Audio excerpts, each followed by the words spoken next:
Salmo 103, 19 al 22.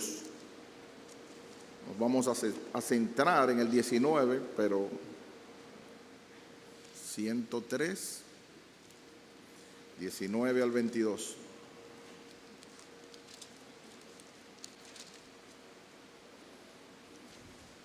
Jehová estableció en los cielos su trono, y su reino domina sobre todos. Bendecid a Jehová vosotros sus ángeles, poderosos en fortaleza, que ejecutáis su palabra, obedeciendo a la voz de su precepto. Bendecid a Jehová vosotros todos sus ejércitos, ministros suyos que hacéis su voluntad. Bendecid a Jehová vosotras todas sus obras, en todos los lugares de su señorío. Bendice, alma mía, a Jehová. Esta es palabra de Dios. Oremos. Oh Padre Celestial, ¿quién como tú, Jehová, entre los dioses? ¿Quién como tú, magnífico en santidad, terrible en poderosas hazañas, hacedor de prodigios? Nosotros nos postramos delante de ti, reconociendo que tú eres el Altísimo, que tú haces lo que quieres en el cielo, en la tierra, en el mar y en los abismos. Y no hay quien ponga la mano y te diga qué haces. Tú eres el dueño, tú eres el alfarero, nosotros somos barro. Ayuda a que Cristo sea magnificado en este mensaje y tu gloria pueda ser manifiesta. En el nombre de Jesús. Amén. Esta semana hemos tenido diversos acontecimientos estremecedores que nos crean ansiedad, temor, y vemos la economía de nuestros bolsillos, la pensión que no llega, las enfermedades que nos acosan y el caso de la justicia en medio de que ninguna de las cosas se está llevando completamente hacia el castigo real de los malhechores. Parece que el mundo está patas arriba. Parece que nadie está controlando lo que pasa. Y la mayoría de las veces nosotros nos preguntamos, así como Pink, ¿quién ordena los asuntos de la tierra? ¿Quién ordena lo que nos está pasando? ¿Es Dios o es el diablo? Aún así, en medio de, aunque se adelanta y nosotros vemos en medio de cada caso los problemas universales,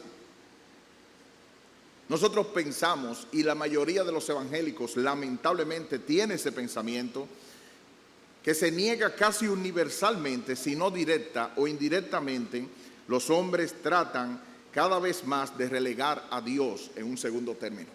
Y se lo echan a todo tipo de cosas, y cada uno de ellos son responsables de las cosas que tienen que hacer. Pero de todas maneras, la Biblia se encarga enfáticamente de decir que la salvación es de Jehová. Que el Señor está en los cielos, como dice nuestro versículo de hoy, y que todo lo que quiso ha hecho. Su reino domina sobre todos. Y en base a eso, nosotros sabemos que los salmos son un poema acompañado de un instrumento de cuerdas. Y este salmo es un himno de alabanza en el que pide al alma el reconocer y alabar a Dios. Y hoy vamos a ver 3 puntos de cuanto al reconocer la soberanía de Dios, según este pasaje y otros pasajes más. En primer lugar, reconoce su soberanía por su supremacía, o sea, por lo que Él es supremo. En segundo lugar, reconoce su soberanía por su dominio. Y en tercer lugar, reconoce su soberanía en la aplicación de tu vida. Reconociendo la soberanía de Dios por su supremacía, que Él es supremo, encima de todo. Él reconoce su soberanía por su dominio, que Él domina sobre todo. Y reconoce su soberanía en la aplicación de esta doctrina para tu vida. Así que, en primer lugar, el pasaje de hoy nos dice, versículo 19, Jehová estableció en los cielos su trono. Y eso indica una suprema voluntad. Eso indica la manera particular cuando alguien se sienta en un trono, como dice Samuel Pagán. Estas características del Señor le hacen establecer en el cielo su trono, una manera de afirmar su poder y su dominio sobre las criaturas. Cuando la Biblia nos menciona que Dios establece en los cielos su trono, indica que hay algo, no hay nada más arriba que Él. Él está por encima de todo y en base a eso Él controla todas las cosas. Esta doctrina está plagada, está llena en todos los pasajes de la Biblia. Si nosotros vamos al mismo libro de los Salmos, el capítulo 11, versículo 4, Salmos 11, 4, nos dice: Jehová está en su santo templo, Jehová tiene en el cielo su trono, sus ojos ven, sus párpados examinan a los hijos de los hombres. Dios, cuando se sienta en el trono, no es para poner una mano sobre la otra. La idea de cuando indica que establece en los cielos su trono, indica que Él está reinando por encima de todas las cosas. Si nosotros vamos al Salmo 115, 3, Salmo 115, versículo 3,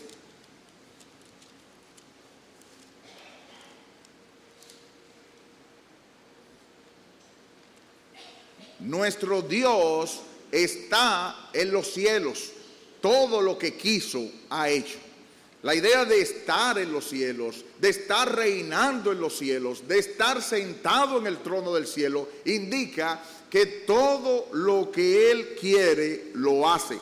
Nosotros podemos ver en el Salmo 135,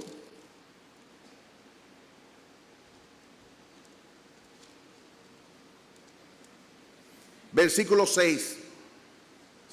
Si quieres desde el verso 5 y 6, ponerlo, 5 y 6. Salmo 135, 5 y 6. Porque yo sé que Jehová es grande y el Señor nuestro mayor que todos los dioses. Todo lo que Jehová quiere lo hace, en los cielos, en la tierra, en los mares y en todos los abismos. Ahí es un todo inclusivo, todas las esferas que se pueden poner, ahí todo lo que quiere nuestro Dios lo hace. En los cielos indicando el universo, en la tierra indicando en el globo terráqueo, en los mares indicando por debajo de las aguas y en todos los abismos por encima, por debajo de todo lo que pudiera ser agua. Dios tiene el control de todo lo que pasa y Él es el que hace en suprema voluntad lo que Él desea. Él es libre y su voluntad es secreta y nadie puede en base a eso taparlo ni decir qué haces. Y es importante para tu vida que tú reconozcas la supremacía de Dios, su soberanía por su supremacía. No eres tú ni tu universo que tienen que girar alrededor de lo que está pasando. Dios no tiene que explicarte qué es lo que está haciendo. Así como Job, Él es el soberano. Él se estableció en los cielos su trono y su reino domina sobre todo. Su supremacía es por encima. Lo que Él dice y su palabra es lo que tiene que hacerse. No importa lo que tus sentimientos estén diciendo. No importa lo que tu necio corazón esté diciendo. Lo que Dios dice, Él es el supremo y Él es el que tiene que decir lo que debe ser para tu vida. Así, en medio de todas esas cosas, nosotros decimos qué es la soberanía de Dios. Y sacado de unos trabajos del pastor Sugel, dice: el diccionario de la Real Academia define soberano como señalando aquel que ejerce y posee la autoridad suprema e independiente. El diccionario Webster lo define como libertad de cualquier control externo y autonomía, así como también influencia controladora. Estas definiciones se ajustan a lo que la Biblia revela acerca de la voluntad suprema de Dios. La suprema voluntad de Dios es completamente autónoma y libre de todo control externo y de toda restricción. Y la voluntad de Dios es su facultad de autodeterminación, su capacidad suprema de actuar intencionalmente a propósito y preferencialmente como a Él le place, para desear y hacer que sus decisiones prevalezcan, por la cual en su función de lo que Él preceptiva, Él define lo que es moral y lo que es apropiado, y abiertamente demanda lo mismo de sus criaturas morales y sinceramente desea su cumplimiento, por la cual en su función decretiva, que es el área soberana, diseñó y determinó en la eternidad todo lo que ocurre en la historia. Termina la cita.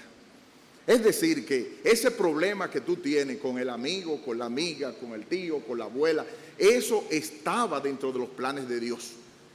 No que Él es culpable de lo que tú estás haciendo, tú eres culpable de lo que estás haciendo, pero Él lo tenía todo contemplado, lo tenía todo preparado y lo había decretado para su propia gloria. Así que nosotros vemos, de acuerdo a este tema, lo que la soberanía de Dios presenta.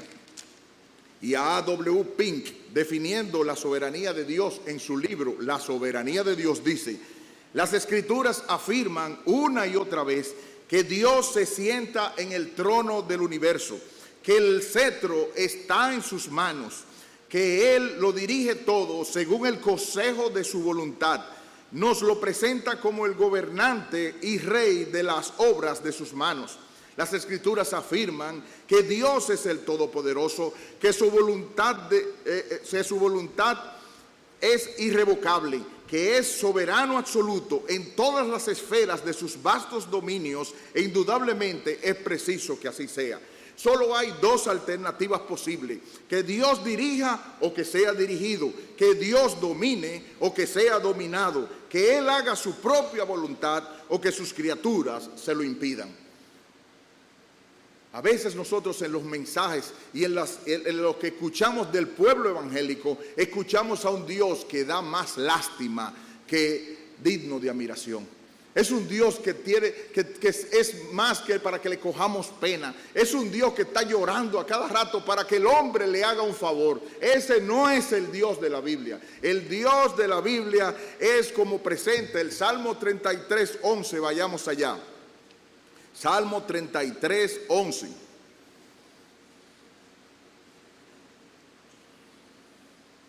El consejo, dice el Salmo 33, 11, el consejo, indicando lo que Él ha deliberado para hacerlo. El consejo de Jehová permanecerá para siempre, los pensamientos de su corazón por todas las generaciones. En este pasaje nosotros vemos un paralelismo en lo que está explicando el Salmo en modo de poético. Él está diciendo que el consejo es igual a los pensamientos que Él ha deliberado. Así que su consejo, su deliberación, lo que Dios ha decidido que va a ser eso y nada más. Si nosotros vamos a el libro de Isaías 46, Isaías capítulo 46, versículos 9 y 10, esta doctrina y este pasaje, esta doctrina acerca de Dios, ese atributo de Dios está por toda la Biblia. No es porque no está claro, es porque el ser humano se resiste a creer en un Dios soberano y nosotros en nuestros propios pecados queremos vivir de una manera autónoma e independiente. Isaías 46, versículos 9 y 10.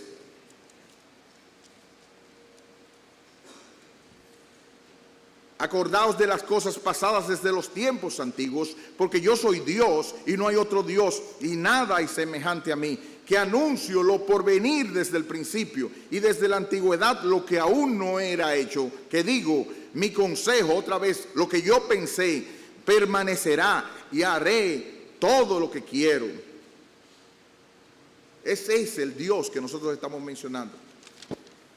Y A.W. Pink dice: la soberanía de Dios en la Escritura es absoluta, irresistible, infinita. Cuando decimos que Dios es soberano, afirmamos su derecho a gobernar el universo que ha hecho para su propia gloria según a Él le agrade. Afirmamos que su derecho es el derecho del alfarero sobre el barro. Él puede moldear ese barro en la forma que quiera, haciendo de la misma masa, como leímos con el pastor Castillo esta mañana, un vaso para honra y otro para deshonra o vergüenza.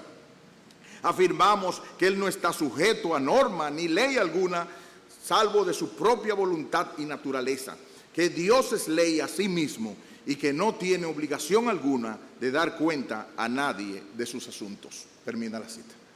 Ese es el Dios que nosotros estamos hablando. Ese es el Dios a quien tú tienes que postrarte en adoración, en humillación en esta mañana. Ese es el Dios que va a hacer lo que cumple. Toda la Biblia está llena hablando acerca de ese Dios. Y ese Dios se manifiesta en supremacía. Él está por encima, estableció en los cielos su trono y no hay nadie que lo haga derribar desde ahí. El único que intentó parecerse un poco a Dios fue Satanás y fue derribado del cielo. Así que no hay nadie en absoluto que pueda asemejarse a Dios.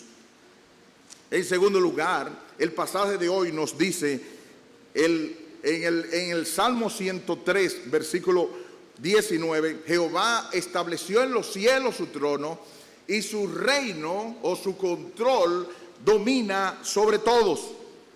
Ese dominio indica control y en la palabra de Dios habla dominio en todas las áreas, dominio en la creación, dominio en la providencia de su gobierno para nuestras vidas y dominio en la salvación. Qué tranquilidad nos da a nosotros saber que todas las cosas están bajo el control de Dios. Cuando se iba a un general que era diplomático en la guerra de los 30 años, estaba preocupado por las circunstancias en que se encontraba. No lograba dormir ni conciliar el sueño. Y se acercó hacia él su mayordomo y le preguntó: Señor, antes de que usted cree que Dios controlaba el universo y todo lo que pasaba? Y el general le dijo: pues claro que sí. Dios controla todas las cosas desde antes de la fundación del mundo. ¿También usted cree que Dios en el futuro seguirá controlando todo lo que pase? Pues claro, Dios es Dios y seguirá controlando todo lo que pase.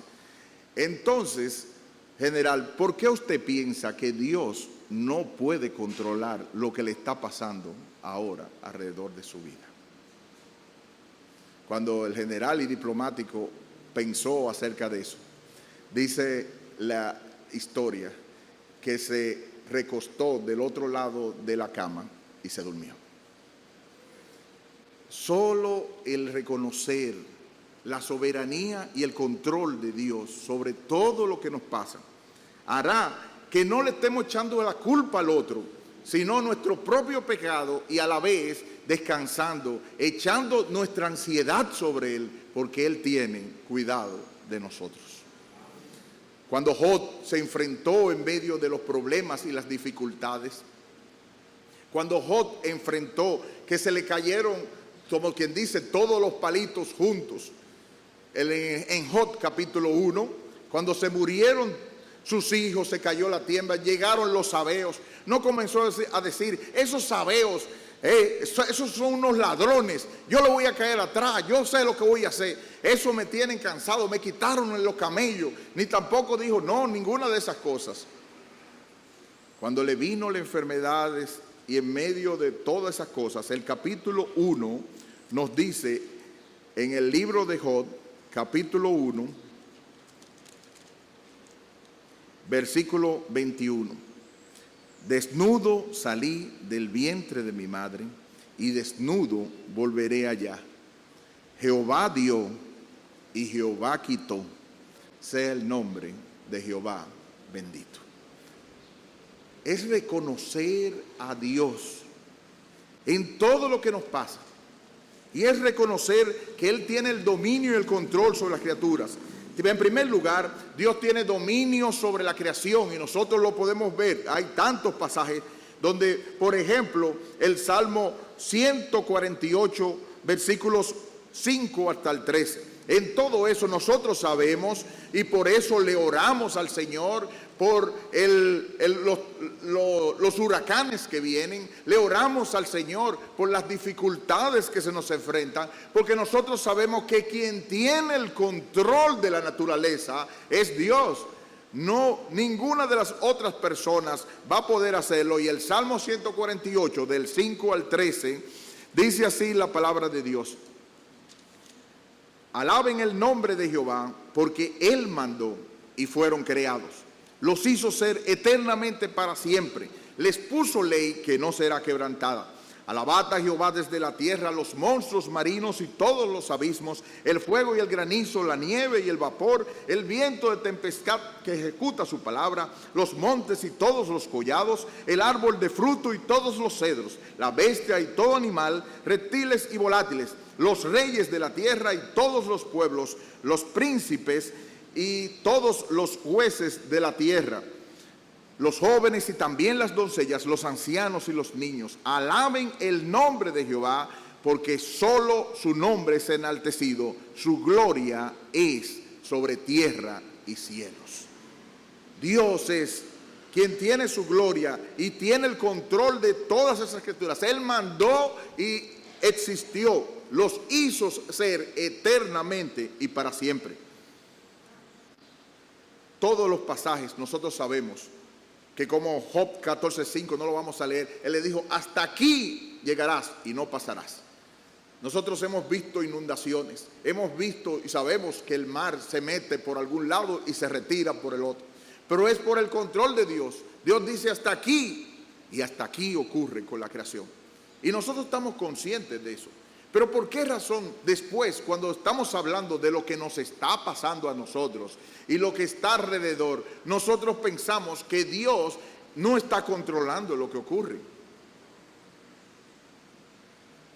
Dios siempre está controlando para el bien de su gloria y para el bien de sus criaturas, sus hijos, la iglesia. Sabemos que los que aman a Dios, todas las cosas ayudan a bien. En el original dice: Él hace que todas las cosas, así como es un gran alquimista que de grandes males saca buenas cosas, no es que a Dios se le ha escapado las cosas, es que Dios está buscando muchas cosas, muchos objetivos en uno solo: la gloria de Cristo y el bienestar de sus criaturas. Así nosotros vemos cómo Dios controla la providencia, en la providencia. El Salmo 47, versículo 2. Hay muchos pasajes con respecto a eso. Cualquier persona que quiera escuchar más pasajes, al final puede acercarse conmigo, y si también alguna persona hablar sobre eso, yo estoy dispuesto para escucharlo. Salmo 47, versículo número 2. Porque Jehová el Altísimo es temible, Rey grande sobre toda la tierra.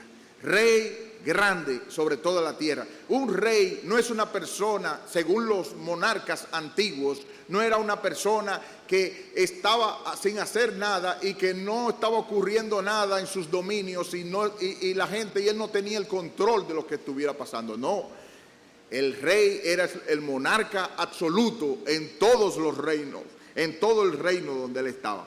Si nosotros vamos, por ejemplo, hay muchos pasajes alrededor de eso. Daniel 4, 25, 34 y 35. Daniel capítulo 4, va después de los libros de los Salmos, y de los libros poéticos, entra los profetas mayores. Y Daniel capítulo 4 es uno. Nabucodonosor, el rey poderoso, tuvo que reconocer eso. Daniel 4, 25. Como está el 34 y 35, lo vamos a leer ahí. 34 y 35. Todos los habitantes son considerados como nada, y Él, o sea Dios, hace según su voluntad en el ejército del cielo, el universo, y en los habitantes de la tierra, y no hay quien detenga su mano y le diga, ¿qué haces? No hay quien detenga su mano y que le diga, ¿qué haces? Si vemos, ese es el Dios. Si vamos al versículo 25, vemos de ese mismo pasaje que Él decretó que el rey más poderoso, el de la primera potencia mundial de ese tiempo, Nabucodonosor, dice que te echarán de entre los hombres, y con las bestias del campo será tu morada, y con hierba del campo te apacentarán como los bueyes, y con el rocío del cielo serás bañado, y 7 tiempos, en esta ocasión 7 años, pasarán sobre ti, hasta que conozcas que el Altísimo tiene el dominio del reino de los hombres y que lo da a quien Él quiere. El Altísimo tiene el dominio en el reino de los hombres. Él controla lo que se pasa. Como dice el Proverbios 21:1, el corazón del rey está en las manos de Jehová. A todo lo que quiere lo inclina.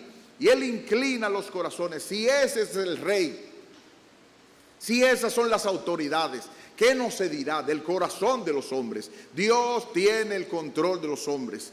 Eso da responsabilidad a cada uno, pero también consuelo.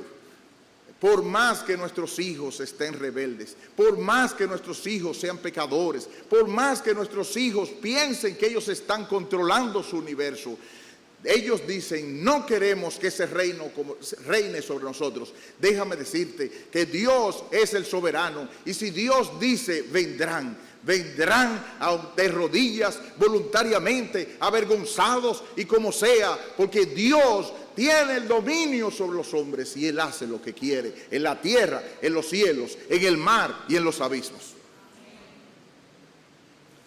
Descansa en oración, echa tu ansiedad sobre el Señor, sabiendo, por más duro que sea, algunos tristemente traspasarán nuestro corazón, algunos tristemente con rebeldía, algunos tristemente nos avergonzarán por las cosas que han hecho, pero nosotros sabemos, yo sé que mi Redentor vive,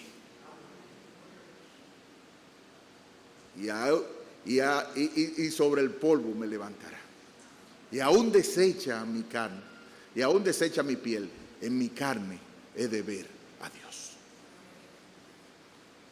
No, Dios no es un viejito que está con una mano así, de una mano sobre otra. Dios está controlando. Ahí en Nancy Lee de Moss y en otros lugares tristes donde nos presentan personas, amigos relacionados con nosotros, que con una rebeldía y con una situación, Dios tuvo que ponerlos a pasar hambre. Dios tuvo que ponerlo ya después con una barriga y 5 hijos. Dios tuvo que ponerlo con muchas cosas. Hasta que como Nabucodonosor, miren hacia arriba y se den cuenta que el Altísimo domina el reino de los hombres y lo da a quien Él quiere. Lejos de darnos intranquilidad, esta doctrina nos da la tranquilidad para actuar responsablemente, para nosotros hacer todo lo que corresponde con nuestra responsabilidad, pero a la vez descansar en un Dios soberano. Él domina. El Proverbio 16:1 nos dice que el corazón los pensamientos están en el corazón del hombre, pero de Jehová es la respuesta de la lengua. Dios se asegura que sea esa la respuesta y no otra. Del hombre son las disposiciones del corazón, pero de Jehová es la respuesta de la lengua. Y como dice ese mismo pasaje en el versículo 9, Proverbios 16:9, nosotros leemos de una manera magistral que Dios está controlando todo lo que pasa en nuestra vida. Proverbios 16:9 dice, el corazón del hombre piensa su camino, mas Jehová endereza sus pasos. Jehová endereza sus pasos. Así como los hermanos de José pensaron hacerle mal contra él. Y cuando pensaron, el pensamiento de ellos era tirarlo en un foso, tirarlo en un pozo y matarlo. Matémoslo. Pero los pensamientos de Dios. El foso estaba vacío. Dios controlaba los hechos que estaban pasando. Pasaron la caravana de los madianitas y Dios puso que el corazón de ellos se traspasara a sí mismo. Vamos a venderlo, no lo vamos a matar, vamos a vendérselo a él. Y cuando ellos en Génesis 50 llorosos venían ahí a decirle, tu padre dijo que nos perdonaras. José lloró y le dijo, vosotros pensasteis mal contra mí, mas Dios lo encaminó para bien, para hacer mucho pueblo. Dios es un gran alquimista y hace de cosas malas grandes bienes. Por eso es que creemos en un Dios soberano. Por eso es que creemos en un Dios que no tiene que dar lástima llorando detrás de ninguna criatura. Dios es el soberano. Jonás 2:10 dice que la salvación es de Jehová. Y ese es el Dios en quien nosotros creemos. Ese es el Dios en quien nosotros descansamos. Ese es el Dios que sin quitar la responsabilidad humana, ese nos ayuda en la providencia. Pero no solo eso, es el Dios de la salvación. Él domina en la salvación. Nosotros leímos en Romanos capítulo 9, vamos allá otra vez. Romanos capítulo 9, que hablando en términos, versículo 11, cuando eligió a Jacob en vez de Esaú, dijo, versículo 11, pues no habían nacido aún, ni habían hecho aún, ni bien ni mal, para que el propósito de Dios conforme a la elección permaneciese, no por las obras, sino por el que llama. Se le dijo, el mayor servirá al menor. La elección se hizo no conforme a las obras. Dios sabía lo que iba a hacer Jacob. Dios sabía lo que iba a hacer Esaú, pero no fue por eso. La elección no fue hecha conforme a las obras, sino conforme al que lo hizo, por el que llamó, porque él quiso. Y dice el versículo 13, como está escrito, a Jacob amé y a Esaú aborrecí.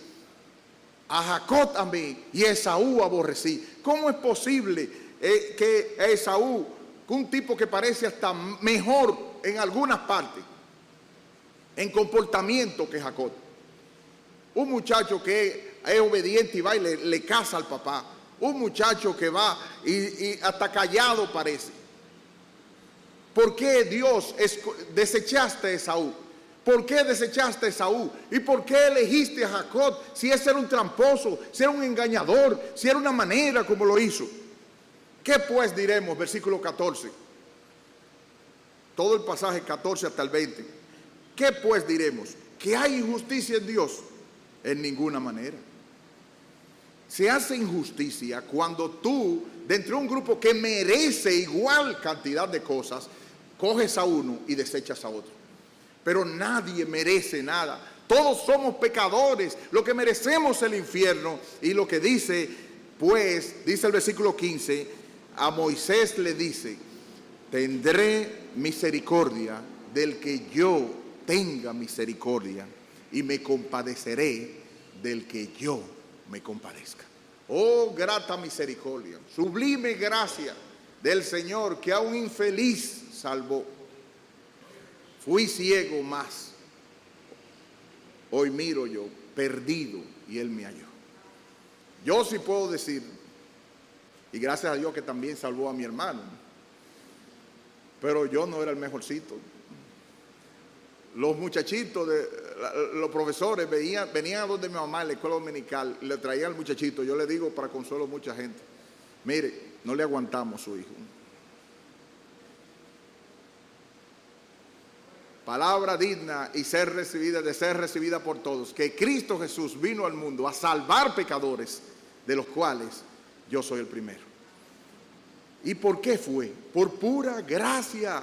Él tuvo misericordia de quien quiso tener misericordia. Y a los demás, dejarlo en su condición, que se endureciera. Así que, versículo 16, ponga el 16 ahí por favor. Así que no depende del que quiere ni del que corre, sino de Dios, que tiene misericordia. Sí, nadie va a querer si Dios no lo despierta para vida. Por eso es que no depende del que quiere ni del que corre, sino de Dios, que tiene misericordia. Así que, pero me dirás, versículo 19, dice el 18, de manera que de quien quiere tiene misericordia, y al que quiere endurecer, endurece. Versículo 19, pero me dirás, ¿por qué pues sin culpa? ¿Por qué me echa la culpa? Porque yo no me he salvado, porque Él no me ha puesto nada en el corazón todavía. Ajá. ¿Quién, hombre? Versículo 20, ¿quién eres tú para que alterques con Dios? Dirá el vaso de barro al que lo formó, ¿por qué me has hecho así? ¿O no tiene potestad del alfarero sobre el barro para hacer de la misma masa de pecadores un vaso para honra y otro para deshonra? Y que si Dios, queriendo mostrar su ira y hacer notorio su poder, soportó, esa es la clave, soportó con mucha paciencia los vasos preparados para destrucción. Esos vasos se prepararon ellos mismos por su pecado. El que vaya al infierno, ninguno va a decir, fue Dios que me mandó ahí por culpa de él. No. Cada uno tiene suficiente pecado para ir al infierno. Y el peso específico. Y Dios lo que hizo fue soportarnos. Oh, con cuánta rebeldía, con cuánto engaño, con cuánta mentira. Engañamos a los padres, engañamos a toda la gente. Y Dios soporta pacientemente, longanimidad. Y a veces nos da cosas buenas. El pobre se va a ir para el infierno. Déjame darle riqueza, déjame darle bien. Lo soporta. Hasta ahora Dios te ha estado soportando. No menosprecies su benignidad que te guía al arrepentimiento. Pero además de eso, para hacer notorias, versículo 23, la riqueza de su gloria, las mostró para con los vasos de misericordia. Ahí sí, que Él preparó de antemano para gloria. Esos vasos fueron elegidos de antemano para gloria. Esos vasos que aparecen en Efesios 1, los escogió según nos escogió en Él desde antes de la fundación del mundo, para que fuésemos santos y sin manchas delante de Él, en amor habiéndonos predestinado para ser hijos suyos por el puro afecto de su voluntad. Fue porque lo deseó. Oh, ¿por qué? Ponte el nombre tuyo, el nombre mío. ¿Por qué me escogiste a mí, oh Señor? Si hay tantos que van rumbo hacia el infierno, sin esperanza y sin ti. Yo iba corriendo como ellos, como dice Efesios capítulo 2. Yo iba corriendo, en algunos de los casos, como muchos de ustedes, sentado en un banco de la iglesia, sin esperanza y sin Dios en el mundo. Pensando que Dios era un muchacho, una muchacha, que ese era mi Mesías, que ese era mi Mesías, que ese era quien me iba a salvar, que ese era quien me iba a salvar, que ese era el que me iba a dar placer, y no había Dios en mis pensamientos. Y todo lo que hacía era criticar lo que hiciera el predicador, lo que hiciera la persona que estaba en el púlpito. Pero Dios, que es rico en misericordia, por su gran amor con que nos amó, en rumbo a mi destrucción, indiferente aún, de mí tuviste compasión y me guiaste a la cruz. Y contemplé tu gran bondad. Muriste tú por mí al dar tu vida en mi lugar. Tú morir por mí. Por eso, aleluya, mi vida es Cristo.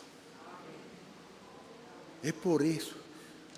¿Cómo vamos a cantar que nos salga de la boca el murmullo Si no podemos cantar, como decía Spurgeon, del lugar donde me convertí, salía y quería decirle a los copos de nieve la gran misericordia que tuvo Dios con pecadores.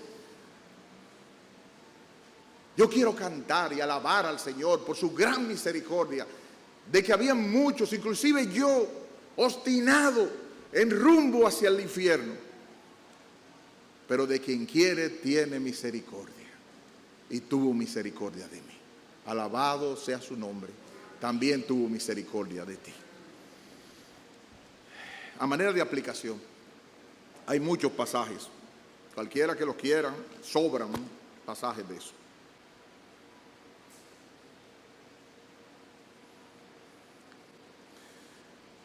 Calvino, en los institutos, nosotros somos calvinistas.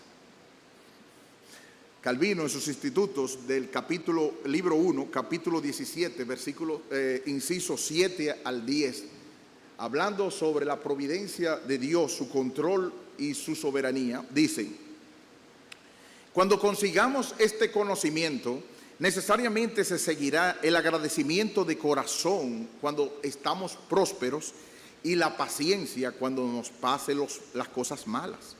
Además, una singular seguridad para el porvenir.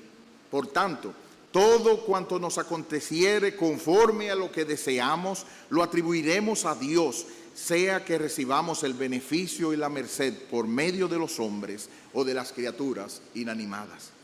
Pues hemos de pensar en nuestro corazón.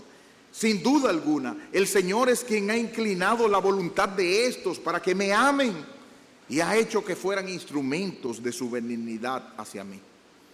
Cuando tuviéramos buena cosecha y abundancia de los otros frutos de la tierra, o que nos dieran el doble o el bono o lo que usted quiera, consideraremos que el Señor es quien manda que el cielo llueva sobre la tierra para que ella dé fruto. Y en cualquier otra clase de prosperidad, tendremos por seguro que solo la bendición de Dios es la que hace prosperar y multiplicar todas las cosas. Estas exhortaciones no permitirán que seamos ingratos con Él. Tiene que haber gratitud de parte de nuestro corazón y alabanza al Señor. ¿Cómo es posible que pase un domingo sin que nosotros vengamos, un culto de oración sin que vengamos a alabar a nuestro Dios, a dar gracias a Él, a enviar una alabanza por medio del cual ha tenido misericordia de nosotros? Pero también del otro lado, podemos ser pacientes y estar tranquilos en la adversidad, sin resquemor y sin espíritu de venganza hacia nuestros enemigos. Si alguna adversidad nos aconteciere, al momento levantaremos nuestro corazón a Dios, único capaz de hacernos tener paciencia y tranquilidad. Si José se hubiera detenido a considerar la deslealtad de sus hermanos, nunca hubiera conservado en su corazón sentimientos fraternos hacia ellos. Mas como levantó su corazón a Dios, olvidándose de la injuria, se inclinó a la mansedumbre y la clemencia, de suerte que él mismo consuela a sus hermanos. En el Salmo 40, en Génesis 45, 8, 50 y 20, no me enviaste acá a vosotros, sino que Dios me envió delante de vosotros para daros vida. Vosotros pensasteis mal contra mí, mas Dios lo encaminó para bien.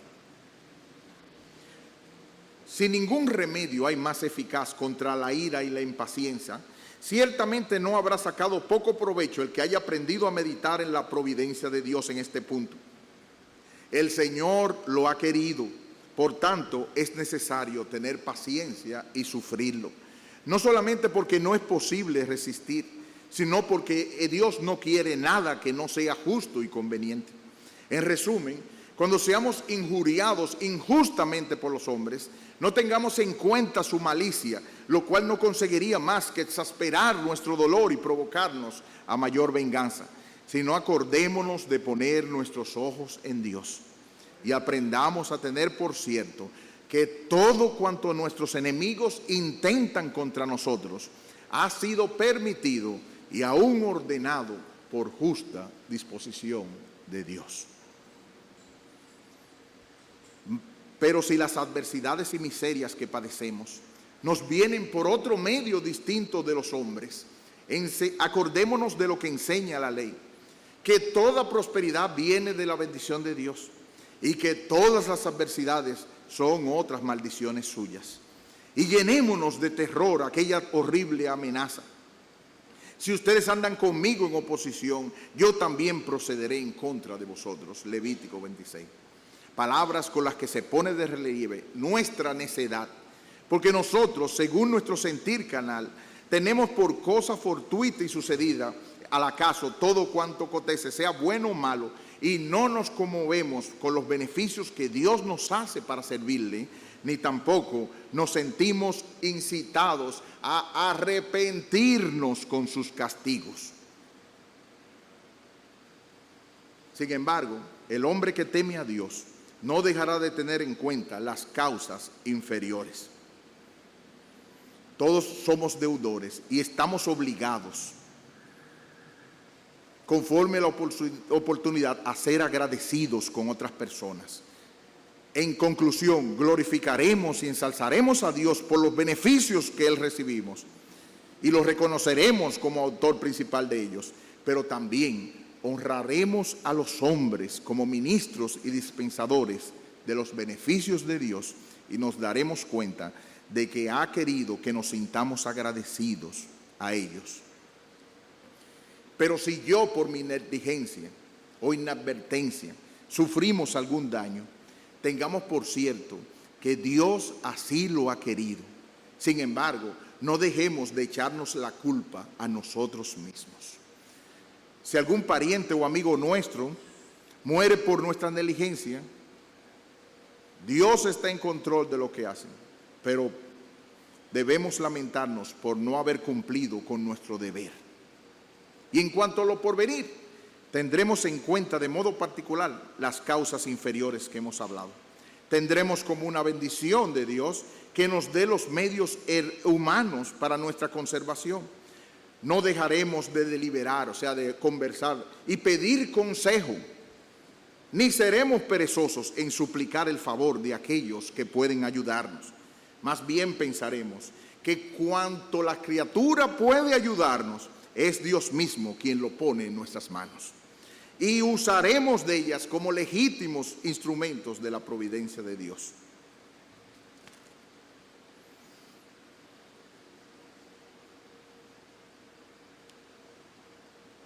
Por ello, esforcémonos, dijo Joab, por nuestro pueblo, por las ciudades de nuestro Dios, y haga Jehová lo que bien le pareciere. Nosotros no somos hipercalvinistas. Nosotros creemos en un Dios soberano, pero creemos en la responsabilidad humana.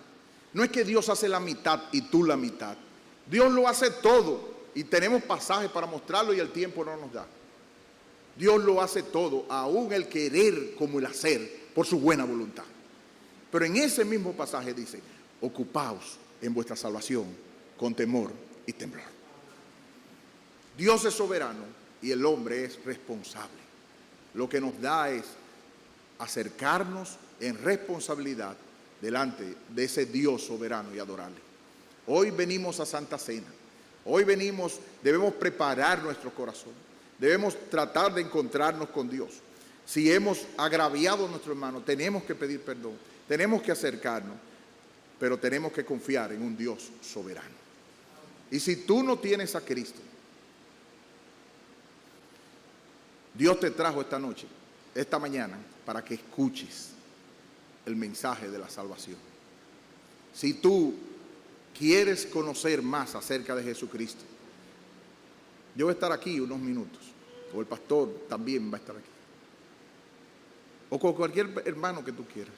Te podemos explicar más cerca el Evangelio de Dios, de aquel glorioso Señor y Salvador Jesucristo, que vino a este mundo, vivió una vida perfecta y murió en una cruz para que todo aquel que en Él cree no se pierda, mas tenga vida eterna. Cristo está con los brazos abiertos y dice, si alguno viene a mí, no le echaré fuera. Ven corriendo, ese es tu deber. Y si no siento nada, ven corriendo de todas maneras, pidiendo misericordia. Y Él promete que si tú vienes a Él, no te echará fuera. Que el Señor tenga misericordia de ti. Oremos. Padre Celestial, gracias porque la salvación es tuya. Mira, oh Señor, las debilidades nuestras, la amnesia que sufrimos muchas veces, al olvidarnos que tú estás en los cielos y estableciste tu trono allí y tu reino domina sobre todos. Ayúdanos a bendecirte en todos los lugares de tu señorío y decirle a nuestra alma: bendice, alma mía, a Jehová. Gracias por una salvación tan grande. No hay manera de cómo pagar lo que hiciste al mandar a Jesucristo a vivir la vida que debíamos vivir nosotros y morir la muerte que merecíamos. Y todo porque de quien tú quieres tiene misericordia, y a quien quieres endurecer, endureces. Ten misericordia de nuestros hijos y familiares que no te conocen. La salvación es tuya, por eso la pedimos. Ten misericordia y en medio de su rebeldía y su obstinación, ayúdales a ver la gracia de Dios en Cristo Jesús. En el nombre de Jesús.